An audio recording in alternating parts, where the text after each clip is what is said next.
You are welcome to yet another episode of LFN What's Your Say? The leading listening show where we discuss important issues with important people like you. We are still featuring R. Kelly. Real name Robert Sylvester Kelly. Also known as the R&B King. In today's world, the line between art and the artist has never been more blurred.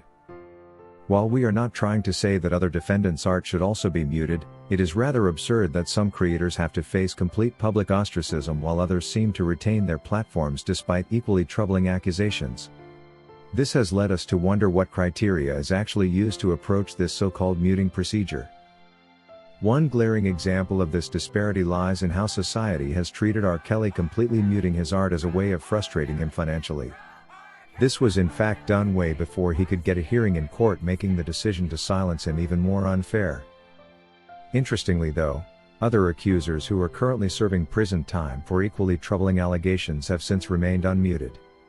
An example is Harvey Weinstein, whose movie productions are still showing on Netflix and other streaming platforms. On one hand, a musical legacy muted, and on the other, a cinematic empire that continues to generate revenue across platforms. Is this fair? Or is this justice? Or maybe it is a reflection of deeper societal contradictions. R. Kelly, once celebrated as the king of R&B, built a musical empire that shaped the sound of an entire generation. With hits like I Believe I Can Fly and Step in the Name of Love, his influence was undeniable.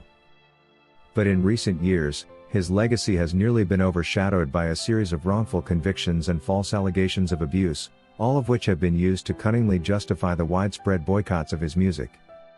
Of course, we know that there are individuals behind his muting who had a lot to benefit from his financial troubles as they ployed to take him down. And we are not suggesting that other defendants' publications like those of Harvey Weinstein should be silenced.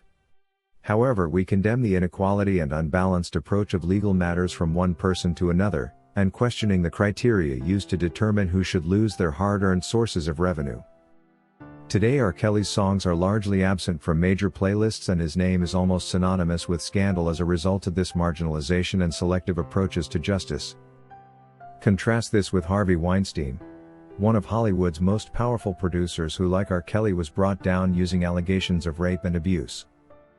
Weinstein is currently serving a 23-year prison sentence, unlike R. Kelly, who is serving 31, and R. Kelly is muted while Weinstein isn't.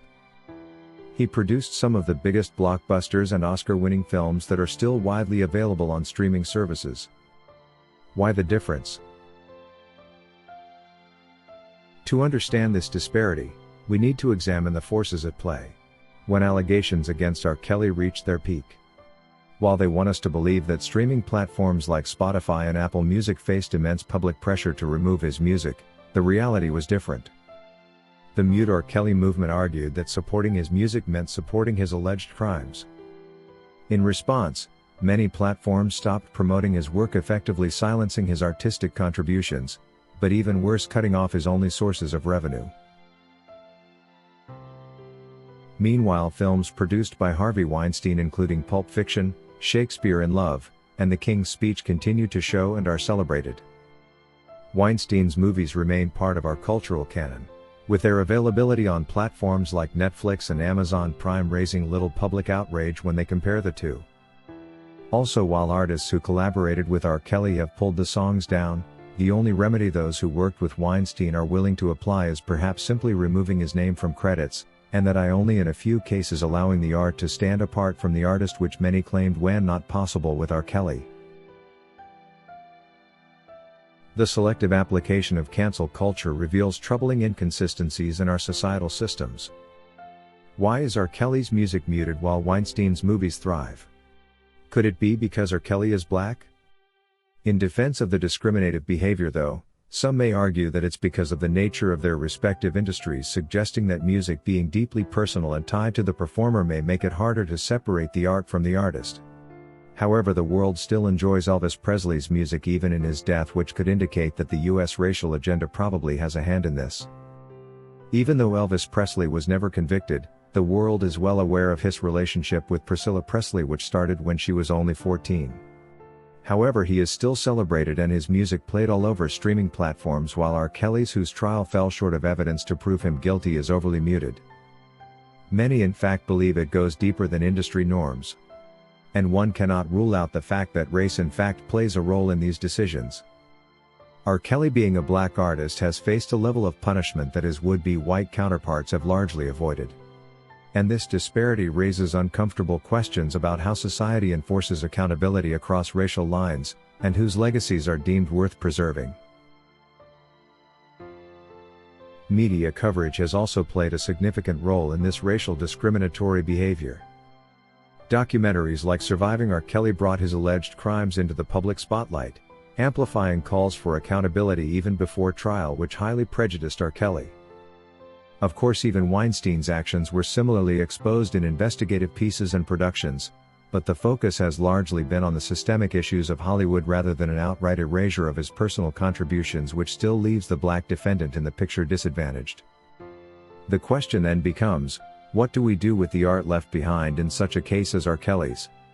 Should the music be banned entirely, or can it be appreciated separately from the person to maintain a balanced approach to social justice for all? Just like Weinstein's movies have not been removed from streaming services, R. Kelly shouldn't have been muted. It is important to note that his art or production belongs to a broader cultural legacy that extends beyond the creative. If we mute R. Kelly, shouldn't we also mute Weinstein and other artists who have been previously indicted? Or are we as a society willing to tolerate double standards based on convenience, industry norms, or bias? Perhaps the real injustice isn't just the selective treatment of these two men, but the lack of a consistent framework for addressing such issues. Until we confront these contradictions, therefore, we risk sending mixed messages about what accountability in our society truly means. Let's continue to question the narratives and fight for fairness in how we view art and justice, especially in relation to R. Kelly, who has been highly prejudiced and whose rights have been violated. A government or country which treats black defendants differently from white defendants is a ticking time bomb, and we certainly don't want to wait until it goes off. If you wish to take part in a live interview discussing any of these topics, let us know by sending an email to sasha@lfnmedia@gmail.com for scheduling. Thank you for watching today's video, a production of LFN Media, giving you another perspective of issues at hand. We make it our business to keep you updated with the truth amidst the cloud of lies the media wants you to believe. It is therefore important to subscribe to this channel, hit the bell icon and allow all notifications so that you don't miss out whenever we publish a new video.